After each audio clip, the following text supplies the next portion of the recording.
Každý život nezačína láskou, tak ako ten môj. Narodilo sa dievčatko, malé, tiché, nové. S prvým dýchom dostalo niečo vzácne, ženu, ktorá sa rozhodla zostať. Najprv len ležala v náručí, potom sa učila sedieť, padala, smiela sa, skúšala znova. A vždy tam bola mama, nie dokonalá, ale skutočná, taká, ktorá neodchádza.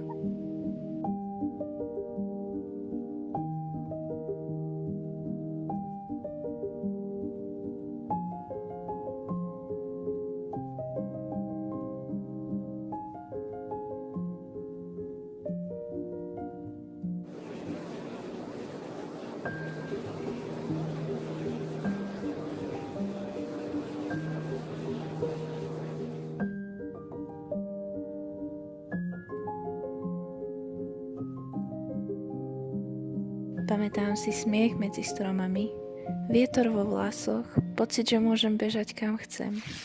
Pamätám si radosť, ktorá bola vlastná a čistá, a domov, ktorý bol vždy miestom návratu. Boli chvíle, keď som sa naháňala s kamarátkou, keď som mala červené líca, studené ruky a smiech, ktorý sa nedal zastaviť. Stála som pred ľuďmi trochu vystrašená, ale vždy som vedela, kam sa pozrieť, keď som potrebovala odvahu.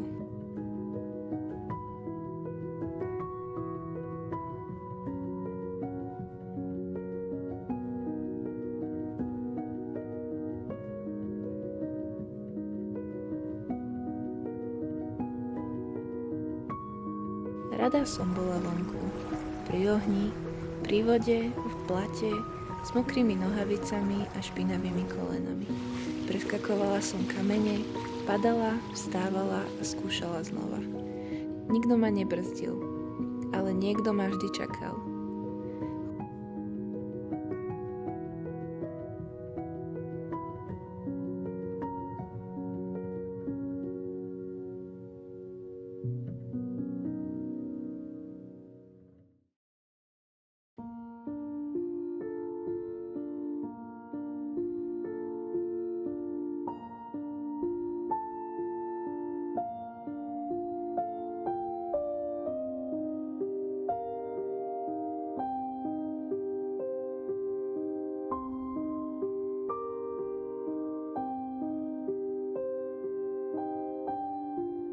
Hudba si ma našla skôr, než som vedela, čo s ňou. Hýbala som sa, lebo som cítila, že môžem. Boli dni plné rýchlosti, smiechu, kriku od radosti a dni, keď som sa učila rovnováhu na ľade aj v sebe.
Po tom všetkom som mala pocit, že svet je otvorený, že môžem ísť kamkoľvek a skúsiť všetko, čo ma láka.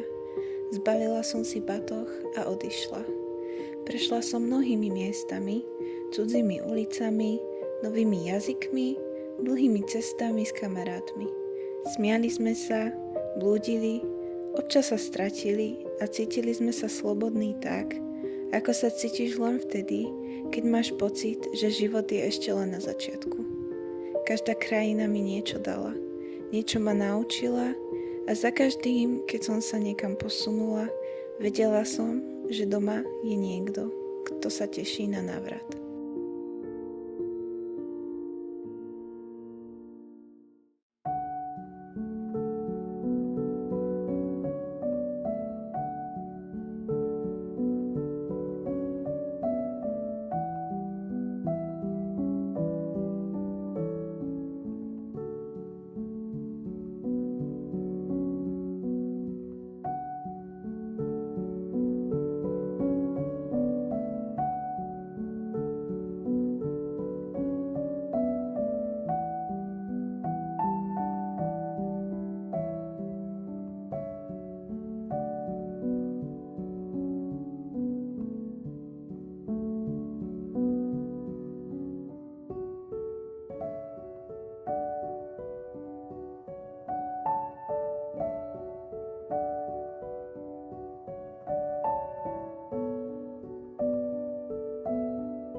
Potom som sa vrátila.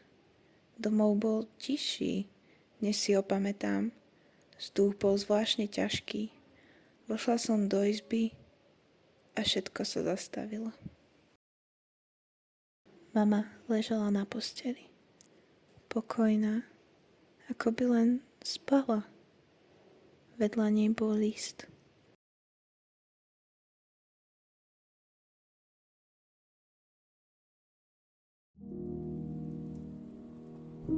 Moje zlatíčko, moja malá dušička. Ak čítaš tieto riadky, znamená to, že som už unavená viac, než som ti kedy chcela priznať. Prosím, nehnevaj sa na mňa, že som ti to nepovedala skôr. Vždy som chcela byť silná, hlavne pred tebou. Ty si bola môj dôvod ráno vstávať z postele, môj lúčik svetla aj v dňoch, keď bolo všetko sivé. Celý život som sa bála, že by ťa pravda bola viac než ticho. A tak som mlčala. O chorobe, ktorá ma pomaly oberala o dých. Aj o tvojom ockovi. Nie preto, že by si nezaslúžila pravdu, ale preto, že som chcela, aby si vyrastala bez hanby, bez strachu, bez pocitu, že si vznikla z niečoho zlého. Musíš mi veriť, srdiečko moje, ty si to najčistejšie a najkrajšie, čo ma v živote stretlo. To, čo sa mi stalo, keď som bola mladá, nebolo z lásky. Bolo to násilie, bolo to niečo, čo ma zlámalo. No ale potom si prišla ty. A ja som sa znovu nadýchla. Rozhodla som sa nechať si ťa, lebo som hneď vedela, že ty nie si bolesť. Ty si zázrak, ty si moje vykúpenie. Ak si niekedy cítila, že som ťa príliš chránila, že som ťa objímala dlhšie než ostatné mamy, že som sa na teba pozerala, ako by si sa mohla rozplynúť, bolo to preto, že som vedela, aký je svet krutý. A chcela som, aby si mala aspoň doma bezpečno, teplo, lásku. Neplač, prosím. Aspoň nie príliš dlho, keď si smutná, spomeň si na to, ako som ti hovorila. Zlatko moje, vtáčik môj, lásenka. Budem v každom z tých slov, v každej spomienke, v každom tvojom kroku. Žij, dcérka moja, miluj. Smiech je vždy bližšie než strach a nikdy nepochybuj o tom, že si bola chcená. Viac než čokoľvek na tomto svete. Navždy tvoja mama.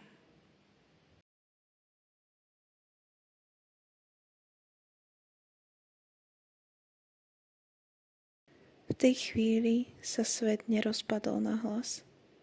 Rozpadol sa potichu, vo vnútri.